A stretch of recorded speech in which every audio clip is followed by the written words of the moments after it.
Salut les voyageurs, j'espère que vous allez bien. Aujourd'hui on se retrouve dans cette nouvelle vidéo pour parler du chapitre 1042 de One Piece. Si vous n'avez pas encore vu ma dernière vidéo sur l'équipage de Joy Boy, je vous invite à aller la voir. Et d'ailleurs, toi cher voyageur qui passe par là, je te vois. Abonne-toi pour faire partie de notre aventure Log Pause à la recherche du One Piece. Le chapitre se nomme « Les vainqueurs n'ont pas besoin d'épithètes » et la page cover nous montre la suite des aventures du Germa 66 contre Big Mom et on peut voir Oven transporter les Vinsmoke capturés dans le livre de Mondor. Le chapitre commence à l'intérieur du château au niveau 1 du sous-sol où X-Drake poignarde le membre du CP0 dans le dos. X-Drake dit qu'il fait ça pour sa propre justice, montrant bien que la justice de la marine est bien différente de celle du gouvernement mondial. Le coup en traître ne suffira pas puisque le membre du Cypher Pole réussit quand même à mettre KO X-Drake. On a d'une certaine manière suffisamment de démonstrations pour supposer un niveau pour les membres du CP0. Ils ne sont pas très forts mais endurants, en tout cas pour le membre du CP0 encore debout.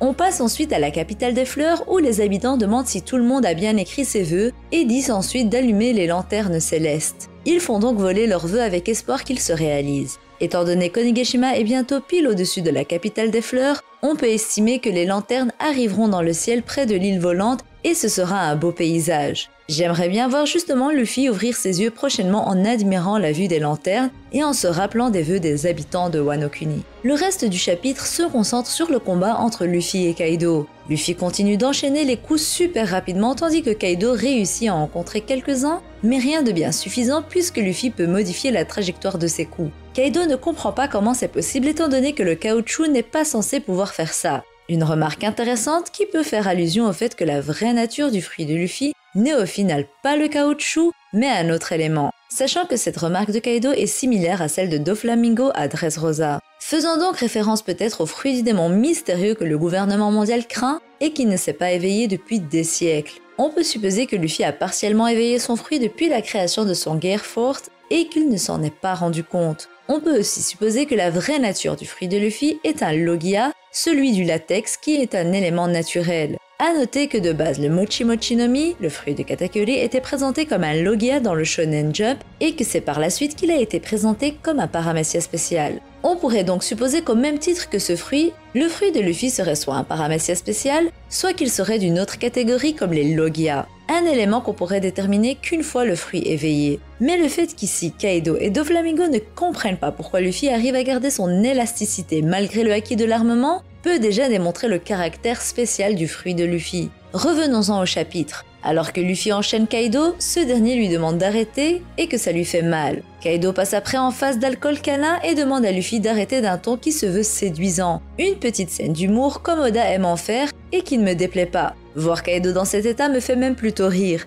Il est d'une manière ridicule mais d'une bonne façon vu que cela ne réduit pas sa force, bien au contraire. Luffy en a marre que Kaido soit encore bourré et continue d'attaquer à pleine vitesse, mais Kaido le fait vite redescendre sur terre en lui disant qu'il n'est pas le seul à pouvoir lire le futur, faisant allusion donc au haki de l'observation, et franchement on voit enfin Kaido l'utiliser. Même s'il l'utilisait déjà sûrement, ici c'est bien mis en avant et j'aime le fait que les différents types d'haki soient mis en avant. Kaido arrive à esquiver les coups en reprenant sa forme de dragon et il passe en face Alcool Trompeur. Il s'attaque à Luffy en le mordant, le faisant crier de douleur et s'envole dans les airs tandis que Luffy est toujours dans sa bouche. Luffy pète un câble et se débat pour sortir avant que Kaido ne le relâche et lui balance un Boro Breath directement en pleine tronche. Le Boro Breath projette Luffy carrément en dehors de l'île, passant à côté de Yamato et Momonosuke. Un souffle ardent d'une force sans pareil qui a troué toute l'île volante. On imagine que cette attaque a fait de vrais dégâts à l'île vu que tout son centre a été détruit. Luffy passe alors en Bandman et remonte vers Kaido à travers les airs, disant que c'est son dernier Gear fort et qu'il n'a pas de temps à perdre. Luffy ne peut pas accepter de perdre car sinon le peuple continuera de crever de faim et de soif. Il doit absolument gagner. Remarque à laquelle Kaido répond en disant qu'il se fiche du parti qu'il prend. Il dit que les habitants de Wano Kuni sont habitués à la défaite, qu'ils ne sont que de faibles pacifistes satisfaits une fois morts au nom de l'honneur et qu'au final, ce sont juste des perdants qui camouflent leurs échecs. Luffy ayant été aux côtés des samouraïs sait à quel point ceux-ci sont forts et ne permet pas à Kaido de les dénigrer. Kaido lui dit que les vainqueurs n'ont nullement besoin d'épithètes. Il demande ensuite à Luffy lequel il est, le vainqueur ou le perdant. Alors qu'il charge un Boro Breath, Luffy envoie un suprême Kangegun dans sa mâchoire, faisant imploser le Boro Breath dans sa bouche. Luffy est au taquet et dit que tant qu'il est en guerre forte, il ne doit rien lâcher. Il s'attaque donc à Kaido qui est repassé en forme humaine et frappe Luffy de plein fouet avec le rugissement de tonnerre divin. Une attaque que Luffy a pu entrevoir mais il est déjà trop tard pour esquiver. Luffy commence à cracher de la fumée et met vite ses mains sur sa bouche empêchant la fumée de sortir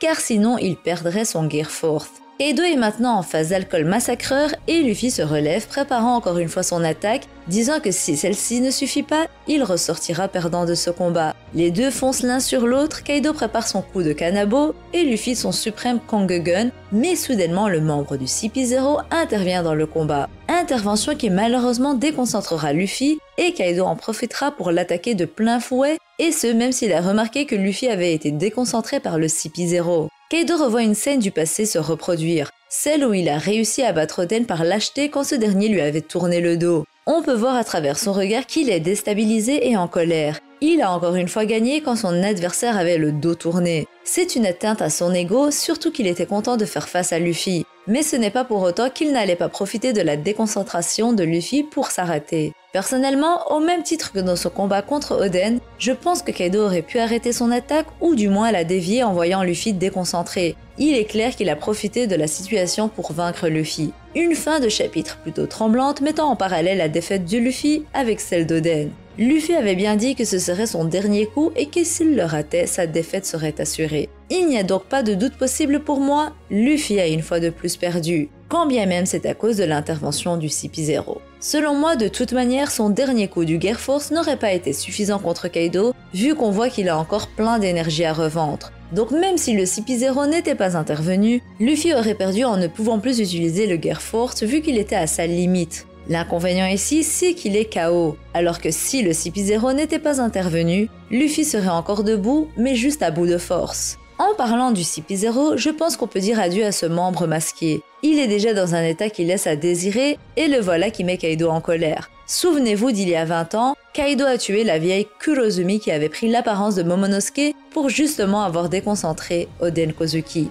J'espère qu'on pourra avoir la réaction de Kaido au prochain chapitre. Il risque de péter un câble comme avec Oden. Même s'il a profité de l'inattention de son adversaire, cela ne veut pas dire que ça lui plaît de gagner ainsi. J'ai hâte de savoir si Kaido descendra du toit pour se déchaîner sur tout le monde, car si Luffy n'est plus en état de combattre, ce dernier a le champ libre. Je vois mal Yamato combattre une nouvelle fois. Ce serait redondant, mais la défaite de Luffy me semble inévitable et il faudrait temporiser 10 minutes le temps qu'il revienne à ses esprits et qu'il récupère des forces. Après peut-être que Kaido se contentera de one-shot le membre du CP0 et qu'il restera sur le toit attendant que Luffy reprenne conscience pour continuer le combat ou alors tout simplement parce qu'il sentira que l'île va s'écrouler. Personnellement, si Kaido venait à chercher un autre adversaire, je trouverais ça intéressant que ce soit Marco qui prenne le flambeau le temps que Luffy reprenne connaissance. Et bien entendu, étant donné que Luffy doit vaincre Kaido, on peut supposer qu'on aura droit à un Gear 5 ou à un éveil du Gome Gome no Mi. A noter qu'Oda a dit dans un SBS du tome 98, je cite, « En ce moment, l'ennemi à battre est l'homme réputé comme étant le plus fort du monde.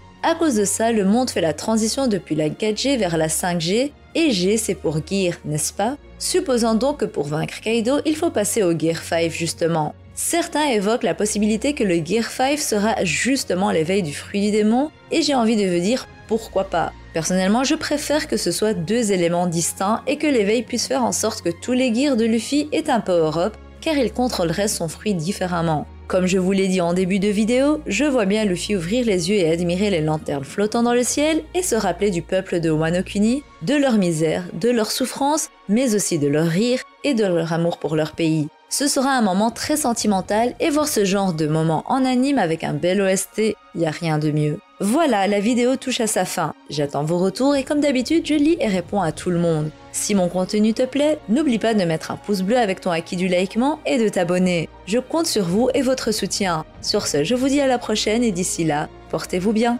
Bisous!